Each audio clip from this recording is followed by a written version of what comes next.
All right, I'm up. All right, okay, don't fall over. Hey folks, welcome back to Me Theory. I'm Chad, the host, and this installment I'm going to be discussing a attack that occurred last year in Georgia at the Georgia Guidestones when they got blowed up. There are a lot of question marks surrounding that attack. I'm going to hopefully quickly breeze through what the knowns are, highlight a couple of things, and then I'm going to start showing you some things that I've kind of had a hunch about, noticed, and I'm going to paint a mosaic with at least 3 crayons. So bear with me here. This is only like the 15th take on this, and I'm tired of doing this. So here we go. I'm going to just start off showing you the GBI webpage where they have their press release. Now the date here is July 7th on this press release. The attack occurred on the 6th of July last summer. Elbert County, GBI, Elbert County Sheriff's Office investigating an explosion that destroyed the Guidestones near Elberton. Preliminary information indicates that unknown individuals detonated an explosive device around 4 a.m. They responded and discovered that a large portion of the structure was destroyed. They contacted the sheriffs, or they asked for the GBI with help to assist. Their GBI sent out EOD, and you'll see pictures of that. They have 2 pictures attached down here, which I'll show you in a second. They also have a link to the video on a Facebook page, so I'm not going to mess with that. I have the same video multiple times elsewhere that I'll show you. The first update was, I believe, probably later that night, just the way this is worded. It's stated the next day, the 7th. The GBI is releasing surveillance video from this morning's explosion. That's where I get that hunch from. That destroyed the Georgia Guidestones. It destroyed one of the Guidestone. Heavily damaged at least one more. The video showed the explosion and a car leaving the scene shortly after the explosion. No one was injured. For safety reasons, the structure has been completely demolished. Now that is just like, well, now that's not news. We know that they destroyed it the next day. It occurred at 4:03 in the morning. In some seconds, it got blown up. By 4:45 that afternoon, they demolished the crime scene. I mean, they demolished the structure.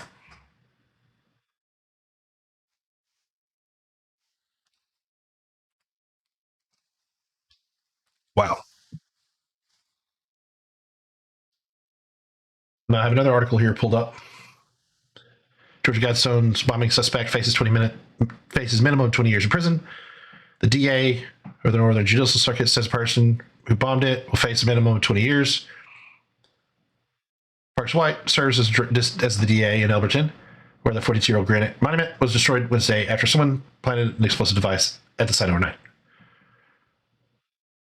Words mean things, and they are saying certain words and obviously avoiding the use of certain very hot button words.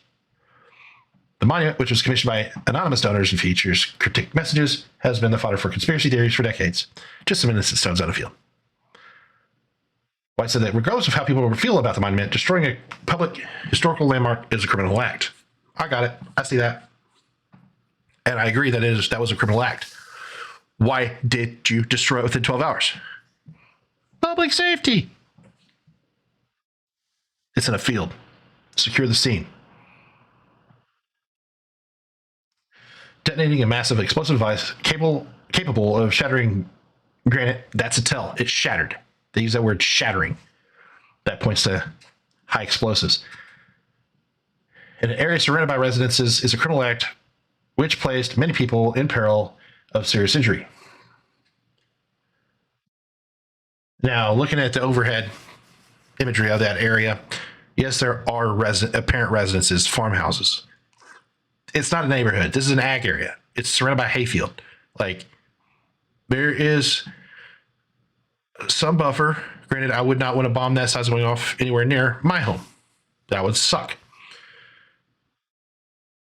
One set of structures was in the gun site of the explosion. If you look out from where that, and I'll point it out here in a second, where the fragments launched towards that camera that you'll see here in a second, like if you just drew that line on out, yes, there's a neighboring property with some structures and possible farmhouse there, but nothing flew that far.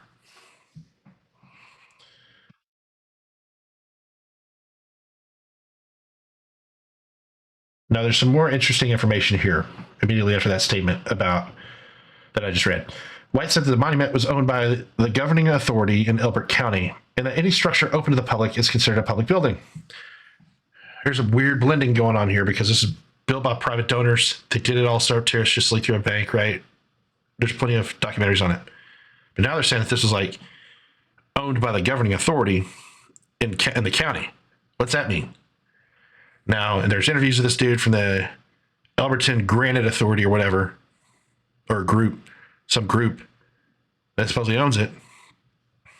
This makes it sound like it's an official city or county owned thing. Interesting wording here.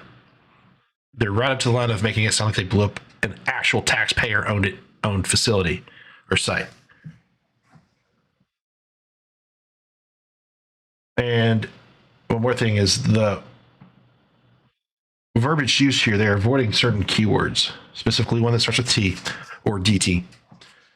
And all I can think, as far as conclusions on that, is if they use those words, the feds are involved at that point. When they describe who built it and why it's fodder, they don't say really why. It just says cryptic messages. It's not too cryptic when you say that the world's population has to be reduced from 7.5 billion to 500 million. Like, that's not too cryptic. That's pretty overt. And they did it in like 12 languages. They literally etched it into stone. That's not cryptic. It's creepy. So they avoid discussing the context of what it actually says. And I'm not saying to blame the victim here. I'm just saying, you're saying that people don't like it because it's cryptic. Let's blow it up as cryptic. No. People are aware of what it says. That's why a lot of people didn't like it. Now, the locals who live right there probably loved it because it's a tourist attraction, so they had little businesses probably popping up about it. So it became part of their local identity, right? I'm not blaming them, just saying. But there's interesting verbal judo going on here when they're talking about it. And to me, the way that it comes across to me is they are painstakingly not escalating the charges to avoid it from hitting the federal threshold. Now, going back to that first release, this is the first picture. It's the GBI truck. There's the still standing monument that's already been hit. You see the rubble on the ground, and through there you see the yellow box there, my arrow. That's the back. That's like the engine compartment portion on the excavator. It's obviously midday. Look at the shadows are all straight down. So within the next couple hours, yeah, the deed was done, and they completely pulverized the crime scene. If a bomb goes off or there's some kind of disaster or attack or a plane crash or whatnot, they preserve the scene. They take meticulous notes in detail, logging everything in, establishing a grid, tagging every piece of wreckage as evidence, because it's all evidence. And they put GPS and all kind, painstakingly, and then they carefully remove everything to preserve the evidentiary train. And then they go to a big warehouse, whatever, then they do to-scale layout of it, right? And maybe they did that, but no, they didn't. They said they just took them off site and they're doing something else with the stone. Net result is that means that whatever would be defendant in their defense have now been robbed of the opportunity of providing a very vehement defense by having outside third-party SMEs, subject matter experts, forensics, explosives people, whatnot, coming out and examining the evidence where it lays, looking around the scene, doing their own forensic investigation to vet whatever the state says, right? They've been robbed of that. Now they're 100% reliant on what the state provides them. These are all basically identical stones standing there, the remaining three. Now a defendant can't walk up and stand next to it just for size comparison to what you see on the video. Whatever video they have that they haven't released, right? They equal access. That's concerning. That also inclines me to believe that they have no real intentions of ever levying charges on somebody for this. Now, going to the GBI Twitter page, we have the directly uploaded video. And I'll start with this one. This is from the pole cam out in the field. I'll try to get through this as painlessly as possible because I know you've already seen it. Just laying this out for you. This is from the south side of the monument looking towards the north. As you can see, there's a hot spot of light here. On this pole, there's a floodlight. This pole here is another camera location looking at a 45-degree angle towards the monument and the near edges of the parking lot. This post here does have a transformer on it. Looks like it has a call box. I'm not certain if that's what that is. It probably is, I'd imagine. And from other angles, it looks like about midway up on that pole, or just above midway up, it looks like there might be another camera there. There's something white on a little arm sitting there. Across the street is another pole with the third camera that you see footage from. This is the lectern that has another inscription on it. You can see the edge, the shadow line of the light curtain generated by these floodlights. Can't see much past any of that. You can see the edge of the fence. You can make out the base of the poles. You can see the dead man and guy wire off that power pole. There are some things across the road. You can see the grass on the other side of the road. You can see stuff reflecting light that is coming from the monument side to the far side, even though you have opposing light sources. You can still make out some things highlighting across the road.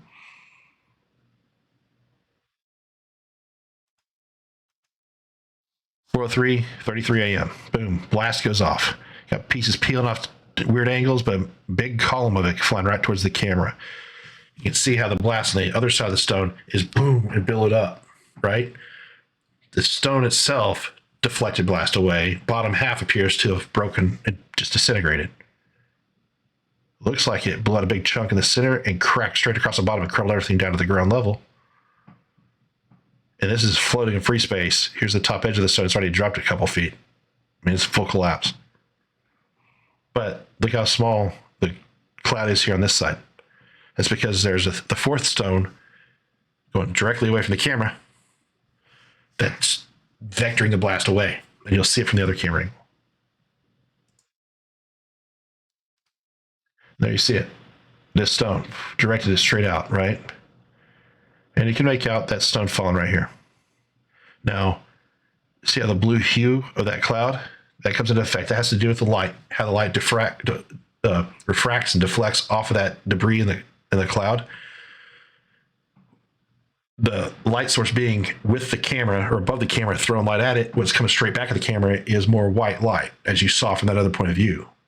But there's light diffusing off it and going in all directions. And so from a 90 degree, it's more into blue hues coming off at 90 degrees from that. I'm pointing that out because you see it repeated from all three cameras who are looking at this from about 90 degrees dispersion, covering about a little more than 180 degree span. You see the offset light is coming in at a blue hue. I don't know. It doesn't mean anything. It's just kind of cool. But I guess it does also highlight the fact that this is not a human eye. It picks up light differently than how we see things real time. This right here is what I'm talking about. It looks like a camera right here. The edge, see my little pointer finger? That looks like a camera. That looks like a bulb camera. And then there's a transformer just out of the shot, up higher on the other side. But, so I'm not a bomb expert by any means. I have a limited exposure to it, training with it, setting some charges. I understand some of the theory behind it. I need to talk to someone else here real quick. I just noticed, boom, that bright flash on that when that went off. Most likely that was the concussive blast that moved faster than the debris cloud, right? So when that boom went off, sound travels faster through the ground. And I believe that you saw the camera shake on this end and you saw that light shake at the far end. And I think that was ground tremor beating the debris cloud. It was not a drone or whatever. Okay. Debris column, white. From the other angle, it looks blue.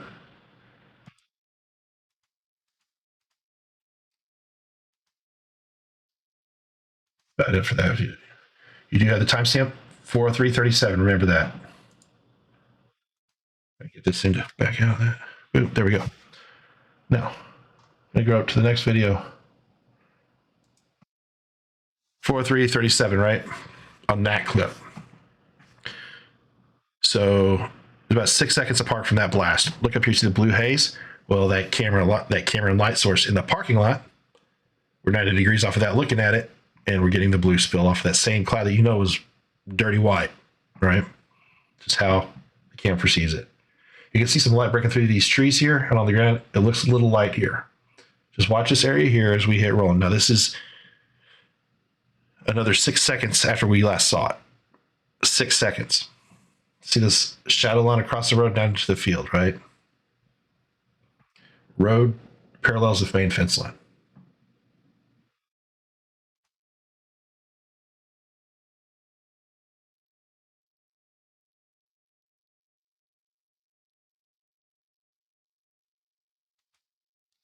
The getaway. Now, this car, it's a 4-door sedan, silver, gray color, limo tint glass moonroof. It has brushed chrome-ish looking rims or wheels. Some kind of antenna that might be an OEM type deal for satellite radio. I don't see a black bumper on the front. I don't see black rims. I point that out just to say that the window tint, the size car, and the color are very close approximations to what you see in common use across the country for unmarked cruisers. I'm not saying that's a police car. I'm saying what is missing are black rims, push bar, possibly any other specialty, LPR, license plate reader, anything of this sort. So it's not all there, but I'm not saying it is or is not a police car. I don't think it is, but I think that the appearance is on purpose to approximate it. He's off-road. He came off-road this whole way. And the reason why I think he did that is he was parked off the road in the shadows, out of sight. Whenever he left as the charge went off, he stayed off-road to close the gap to the cone of vision, the field of view of that camera. Closer to the camera, the narrower the window of exposure field of view is. Plus the angle of attack, or that deflection down below the camera. Further out he would be out from the camera, the longer the window of exposure, but also the more shallower the look. You can probably see more into the car, probably better opportunity to pick up a plate or other identifying features on the car. This is tradecraft.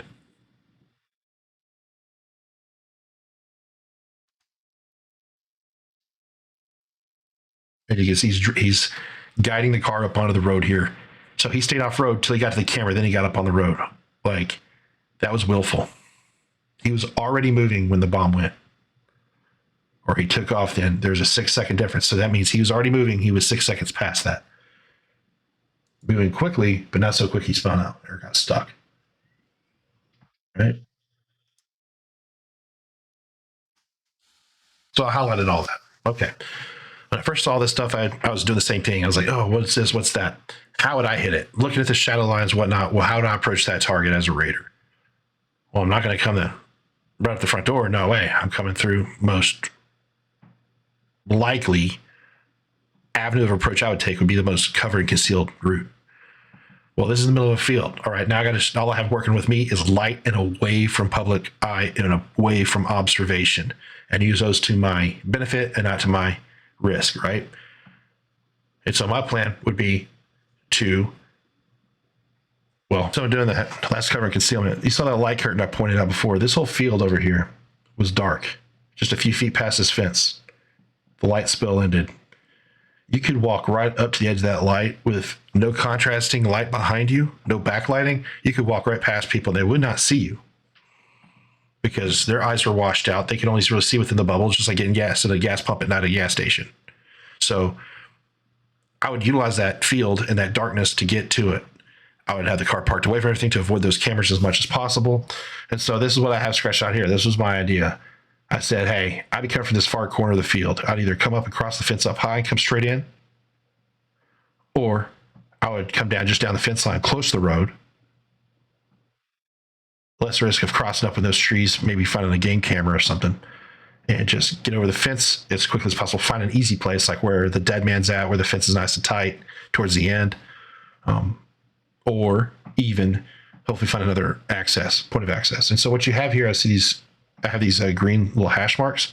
This section of fence off of iMaps, off of Google, several sources that I checked, and other videos like drone and helicopter footage from after the attack, this section of fence does not look the same. In some, it looks like there's no fence at all. In others, you'll see here in a second, it looks like there is some, but there is an open gate. So that makes that, in my opinion, the likely breach point into that fence line right there, because it's in the dark, it's away. This gray box here, I put that there to mark, hey, car's parked over here. I point out that it has a lot of similarities to a unmarked car. Well, if it's parked there on the side of the road middle of the night near a park, well, who goes to a park middle of the night? Druggies and kids. Well, if you don't want anybody coming up on what you're doing, have a car that looks like a police car, right? Troublemakers are going to see that and like, no. Anybody coming past, they're going to think that's a police car, right? That's why I think that's the appearance of the car that's why it is what it is, to get past that casual observation or that contact that's unwanted, to dissuade any unwanted contact. The red line is just the path. Straight as possible, limited time of exposure, but stay in the shadows as long as you can and minimize that window. This faint line here is about where that light spill ends. Probably swing it up a little bit higher to shorten that window and dart in.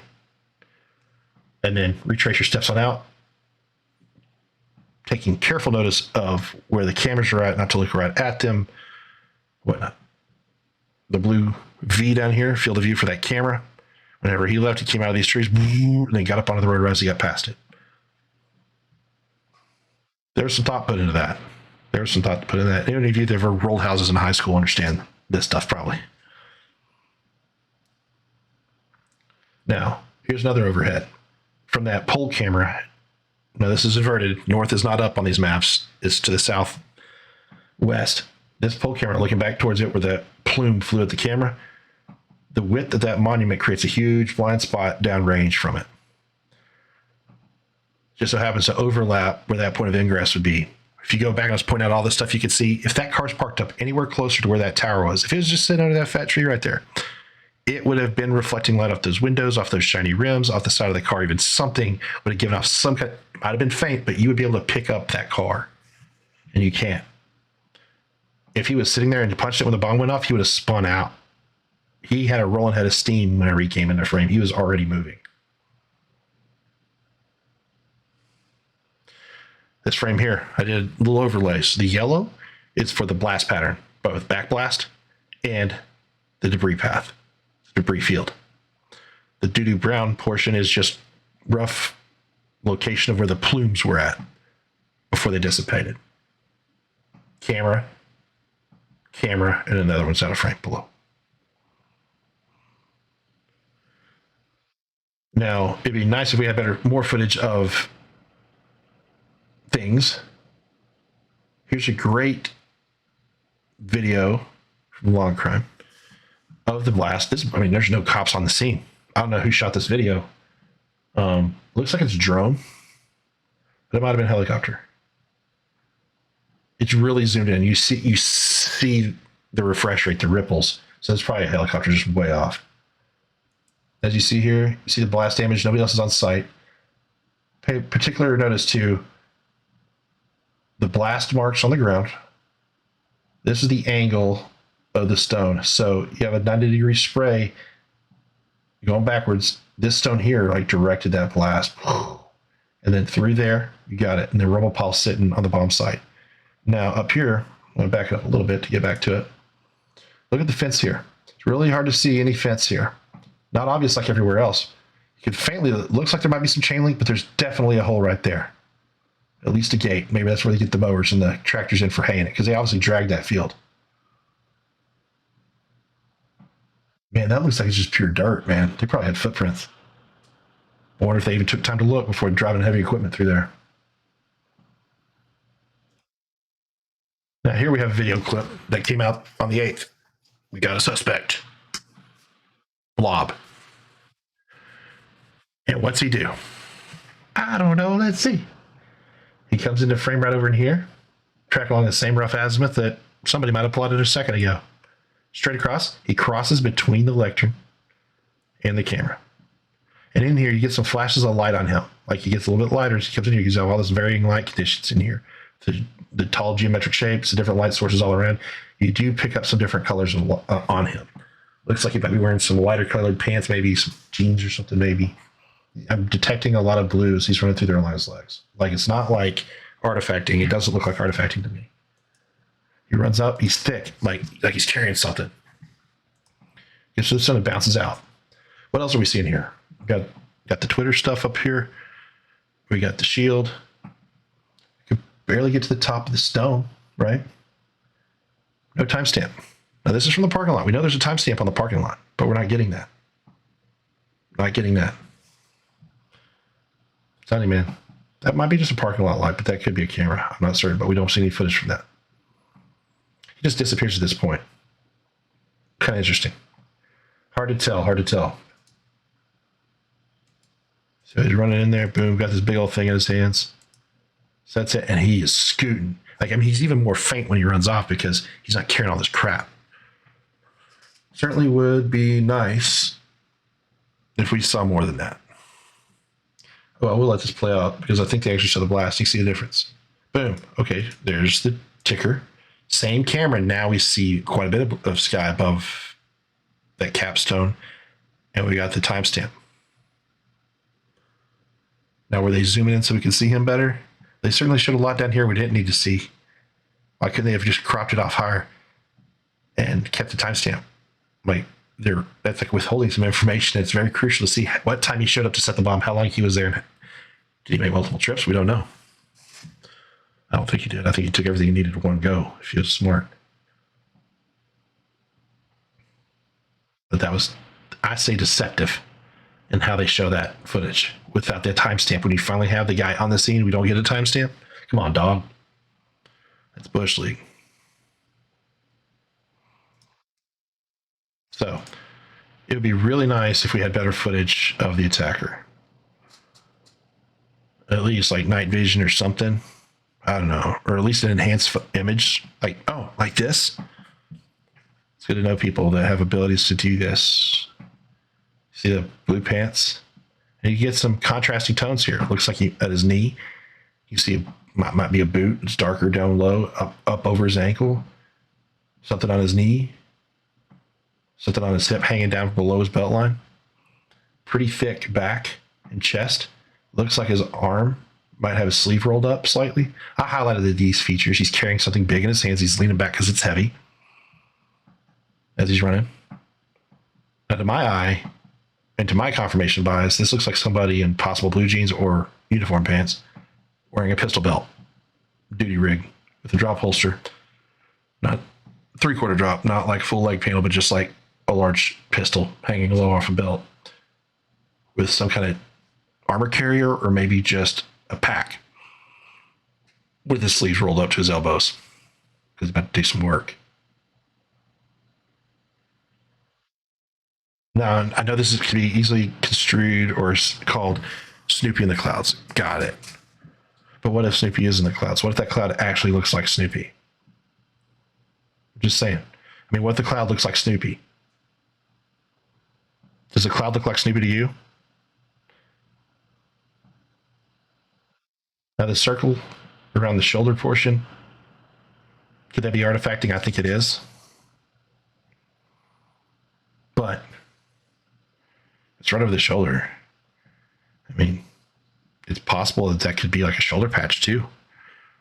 But do I think it is? Because it's quite a bit large for a shoulder patch. I just think that's just the camera magnifying certain things that don't need to be magnified. But it's not like any of this other stuff just magically appeared. All we got was more refinement, more establishment. We didn't get something totally new other than that out of this image. Definitely looks like his sleeves were rolled up. Darker complexion, maybe. Maybe not. Could just be sleeves. Sleeve tattoo or something. I don't know. I understand those are enhanced, brightened colors. So, yeah.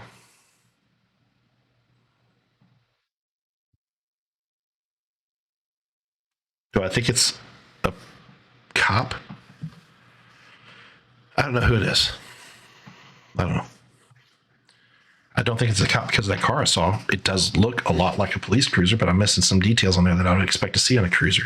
I'm not 100% on what cops in that region are driving for unmarked cruisers, right? But if somebody wanted to pass that sniff test, that casual observation, and just, hey, drive this. If I drive this car, it looks like a cop. I'll park on the side of the road. It won't stick out if anybody drives past. I'll just think it's a cop, cop with Z's, or keeping an eye on the park at night. Or maybe look like security. And if I have to get out of the car, I look official. Just saying. Where the meets the eye. The way, the effectiveness of the charge.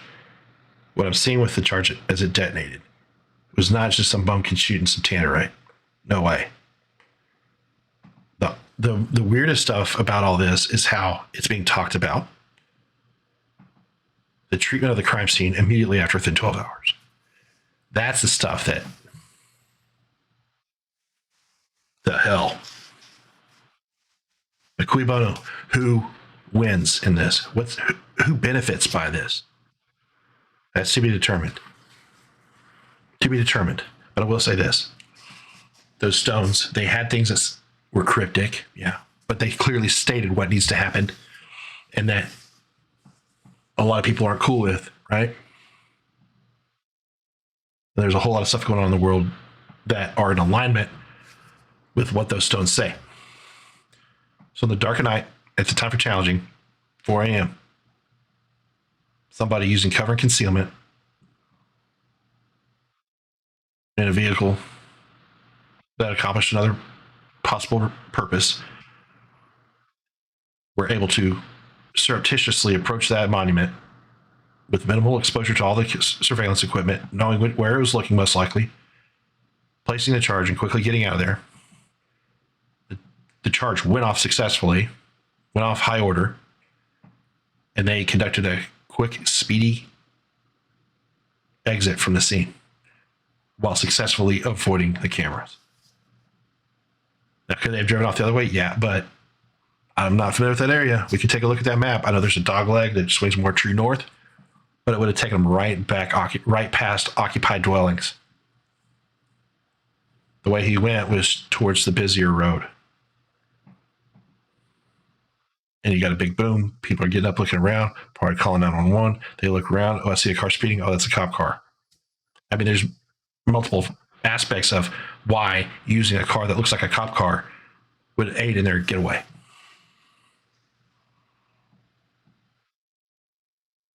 Yeah. But we do know this. Those stones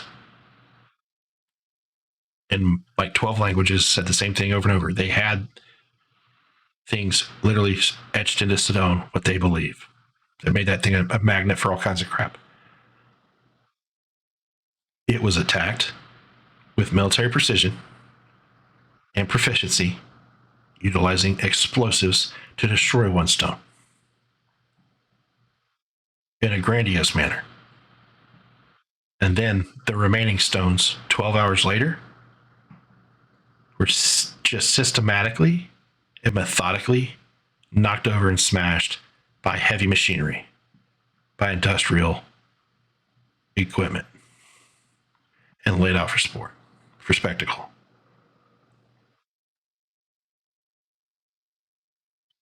One quarter of the world was taken out militarily.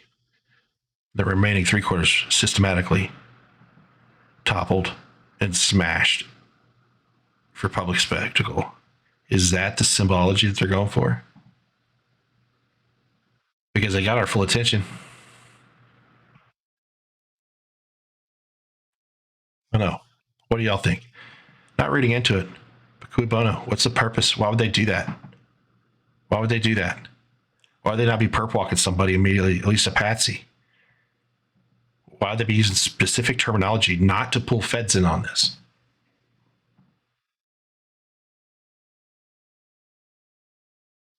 I think it's a bit of play acting. I think somebody's showing their hand. A little bit of that. karmic retribution. They put it out in front of us. If we don't do anything about it, it's on us, right? Well, that act of lesser magic is ceremonial. It's just like a halftime show. And y'all know what I'm talking about. Anyways, like, share, hate, whatever. There's comments below. Yeah. Thanks to my buddies who did the work on the imagery to reveal some more information for us. Yeah. Once again, I'm not saying it was the cops that did it. I'm just saying whoever did it seemed to take steps to make it look like it was cops. And maybe that's a tactical decision or political statement. Don't know. Maybe we'll find out.